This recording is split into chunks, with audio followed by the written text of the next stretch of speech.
ইরানের পরমাণু সমৃদ্ধকরণ প্রকল্প এবং সেটি দেখতে আন্তর্জাতিক পর্যবেক্ষকদের পর্যাপ্ত সুযোগ না দেওয়ায় দেশটির পরমাণু কর্মসূচি নিয়ে সন্দেহ তৈরি হয়েছে বলে জানিয়েছেন আন্তর্জাতিক পরমাণু শক্তি সংস্থা আইএইএর প্রধান রাফায়েল গ্রোসি। ডেস্ক রিপোর্টে বিস্তারিত জানাচ্ছেন SKN রেশমা।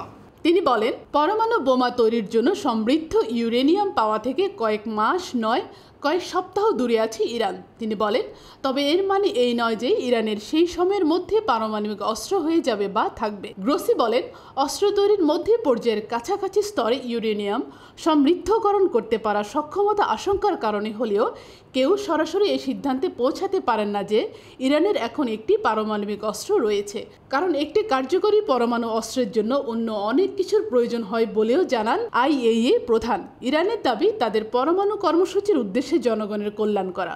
গ্রোসি বলেন, ইরানের পরমাণু কর্মসূচির উপর নজর রাখতে যতটা সুযোগ পাওয়ার কথা আইএইএ ততটা পাচ্ছে না।